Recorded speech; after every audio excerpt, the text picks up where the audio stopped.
This podcast is brought to you by the School of Advanced Study, University of London. All of our podcasts are available from our website, www.sas.ac.uk.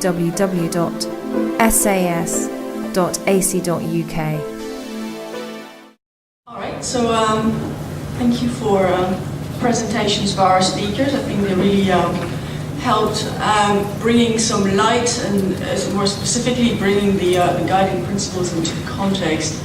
I was really interested in the final chart that was presented by Claire about how many companies have actually done, and then breaking down the guiding principles into their various parts. But enough of me speaking. The floor is open for questions. I will take them in batches of 3 as I was instructed. So.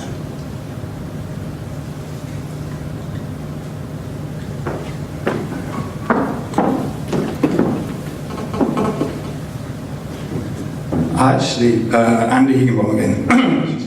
I want to raise a dissenting voice. The guiding principles should not be seen as the only game in town. And one of the speakers, I think he very well pointed out some of the problems. Ruji's framework was a victory for multinational corporations on a world scale. It was a whole programmatic campaign at the level of the United Nations to defeat independent accountability of corporations. The whole point of his framework is that it's corporate-centred. If you take the example of the train with the coal dust, right? It's only the pressure of the community, because their kids were suffering from the coal dust, which has got a chance of stopping the corporation from doing it.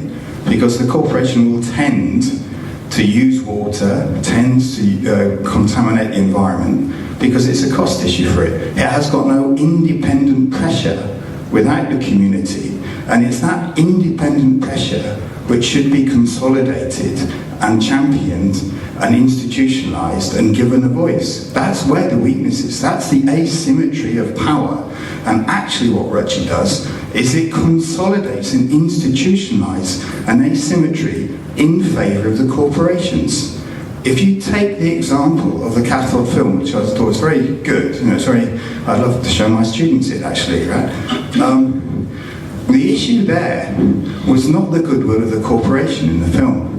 It was the question of citizenship in the Colombian state. And it's a prior issue, is what I'm trying to say. Prior and informed consent is a prior issue to the consent or the goodwill or the due diligence of the corporation. And there's a point which hasn't been taken up by my friend from Middlesex, right? Which is the actual framework for this is investment treaties which will actually more or less guarantee corporate profits, high and stable corporate profits. So it's a matter of them managing any dissent in this environment. It's not a challenge to the environment itself, and that's a dissident voice, right? Outside the framework, there aren't any Colombians on the platform now. There are social movements who don't accept that corporations should be taking away their natural resources. That's outside the framework. It doesn't depend on the goodwill of the corporation. It's against the interests of the corporation. Next question.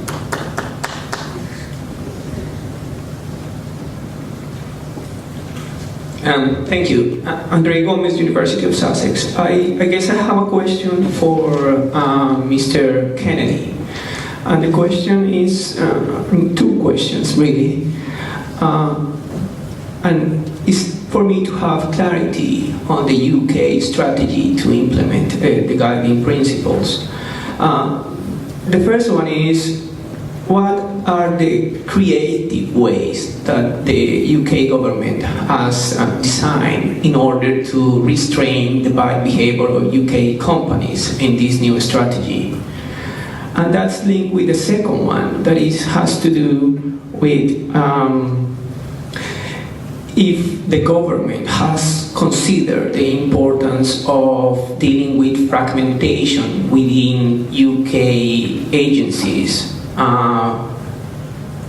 because it seems that the legal aid bill shows precisely that some parts of the UK government are very willing to implement this, but some other sectors are doing something completely different. Thank you. Take a third question and then we'll move on to answers. Thanks, Andy Whitmore. I just want to pick up on what Claire White was talking about, particularly with regard to conflict, and maybe it's just a clarification.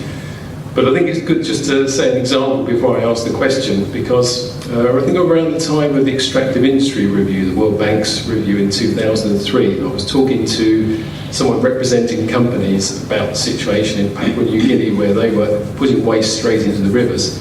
And the person was explaining to me, well, it was really necessary because of seismic conditions and rainfalls, you couldn't build dams, and therefore they had no alternative.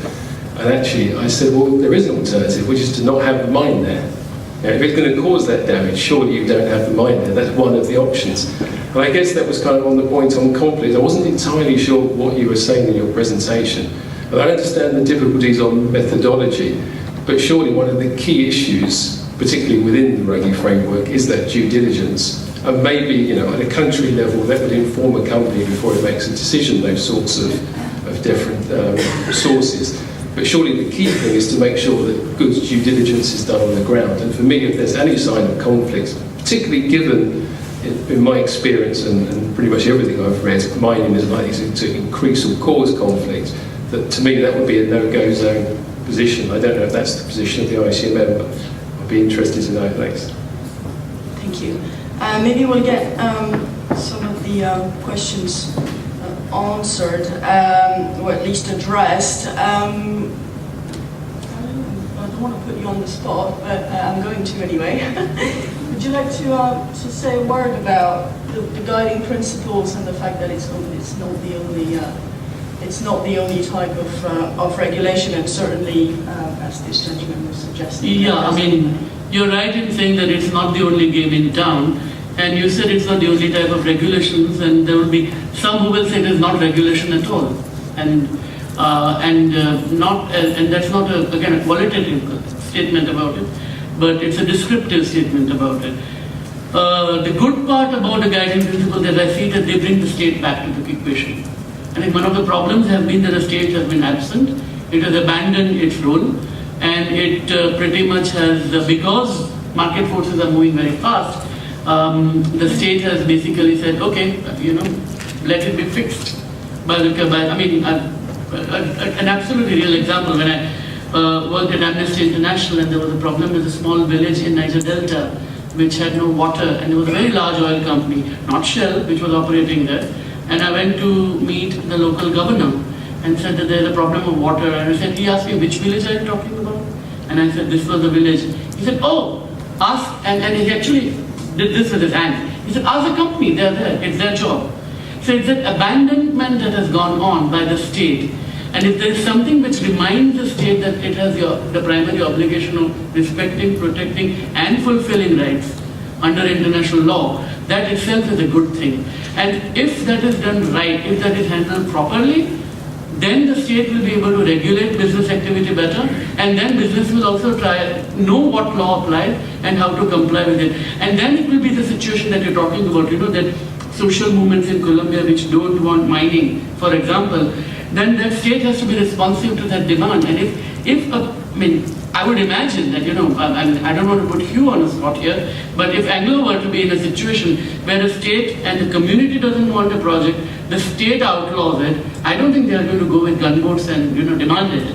And, you know, that, you know, we must need these resources. So I think bringing the state back to the equation, getting the state to behave properly and living up to its obligations is a very good thing. What it does not do is, of course, then say what are the legal obligations for companies. One is compliance with the law. But beyond that, anything that the guiding principles would add, then it would have been writing new international law. And if it had done that, and this is my personal opinion, if it had tried doing that, then the consensus would have started to break down.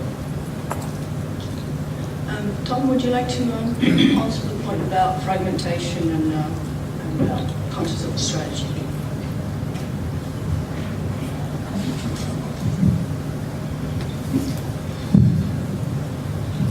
Thank you for the question from the gentleman from Sussex University about, firstly you were asking about creative ways to restrain companies.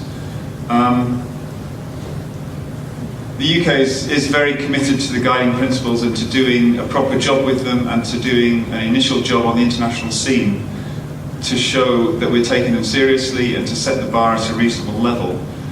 The UK has shown through other instruments like the OECD guidelines, Contact Point, that the UK can get out there ahead of the crowd, is serious about these things, and actually does on that particular instrument actually does a better job than I think any other government. So we think we're being creative in being first mover in taking the guiding principles. I've had conversations with some government representatives, and they look at the guiding principles and say, oh, this is a fine piece of corporate responsibility literature, and we will give it to all of our companies, and we will tell them to do it, and they regard it as that. They don't even see implications for government in this instrument. It's just something you hand over to business, and business improves its act. So we think it's incredibly important to take that and show that there are the whole of Pillar 1 is all about the state, and a lot of Pillar 3 is about the state as well. And by trying to show that interpretation in its most comprehensive and Catholic sense of the instrument, we think that is a very important contribution to the way that other countries will now look at it and will decide that they have to implement it. I think that's a part of what I would call creativity. At the same time, we're supporting very concrete projects. The Institute of Human Rights and Business have got a centre going in Myanmar, Burma, where a 3-year project has been set up so that any company which is coming into that country cold, by implication Western companies, but it can be anybody, will come into that country and will be received with the message about what the guiding principles are, what human rights are, what the human rights issues in Burma are, what expectations are of corporate behaviour. In many ways, that's a great test case, the situation in Burma. And so the government is supporting that. We're supporting projects in other countries, China, Colombia, obviously, and various places around the world. So we're trying to use that kind of funding. We will highlight best practice. I'm interested in exploring some of the things that Claire was talking about in her presentation. As we find companies that are really doing it, there are companies already ahead of the curve. And if there are companies genuinely doing it, and civil society can contribute in this sense. If you find companies and you think this company actually is doing the right thing in this place, then that is exactly how it should be done. And if that's a British company, the government wants to hear about that. We want to use that kind of thing in our communication to hold that up and praise that company and draw the attention of others to it. So I think there's a lot of things that we can do. But I would just finish on that civil society point.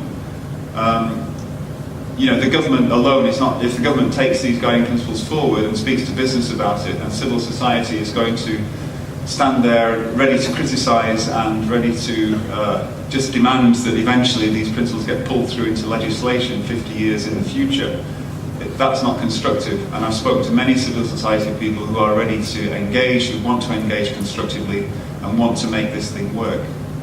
So I think there's tremendous, I think business and civil society, we want to see the positive people there trying to contribute to that creativity. On the second question about fragmentation, the legal aid bill was obviously a controversial piece of legislation. It's overwhelmingly a domestic piece of legislation. It was overwhelmingly the domestic arguments about that bill which really drove the way it evolved. Within government, there are always voices which are basically putting the other arguments about other aspects of a bill, in this case, which might not be evident to the department which leads on that particular piece of legislation. So all the arguments are in there, all the arguments are made, and I can reassure you of that. In this particular instance, the bill has evolved in the way it did. And I know that perceptions from people interested in international business and international human rights abuse are pretty negative about what panned out in that case. So fragmentation within a government is never going to be something you get rid of completely. And a massive challenge for us in taking forward this strategy within the British government is to make sure that everybody, every department understands what these principles are, what they're supposed to do with them, and how they're supposed to be committed to them. Thanks.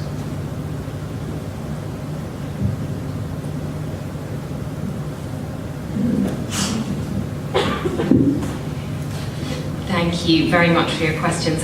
Just on that first one about the guiding principles not being the only game in town, of course they're not. There are lots of international standards that are very important for companies and states to live up to. One of the slides that I flashed up was showing the implementation of the guiding principles, and actually NGOs were the largest group. There were sort of 20 known cases of NGOs applying the guiding principles, so I think that sort of speaks to the fact that they do have broad acceptance across civil society, companies, and as Seville said, they really define the role for states, which is something that hasn't been done so articulately before. My point on the conflict was simply that there are numerous sources of how you define conflict zones, and companies really need to triangulate this information for it to define how it affects their due diligence and really to understand the country context. So it's more about where they have to do enhanced due diligence, or where there may be constraints to how they approach due diligence, not that it's easy operating in conflict zones or anything like that. Thank you. I will give the final word to Anne. Maybe you can address some of the questions or yeah. Thank you very much. I'd just like to pick up on the dissenting voice question, comment, because I think it's a really interesting one. And on the guiding principles, I completely agree. I think they haven't changed the asymmetry of power that we were talking about. So that's definitely true. I guess where I would see is the challenge for us is that we've got a discourse about human rights due diligence and all these processes and tools that companies can work with, and then we've had the evidence and witness and first-hand accounts from the communities affected by mining this morning. And for me, whether guiding principles have value is whether they do anything to change the behaviour of states and companies. And for me, that's why it's really important that we evaluate what happens in the next couple of years. That's going to be the real test case, and that's why I think it'd be really interesting to see what impact, if any, they're able to have in Colombia.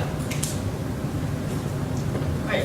Thank you very much. I think this is it, and we're already very late on the program. So please join me in thanking our four panelists, and let's have a tea coffee break.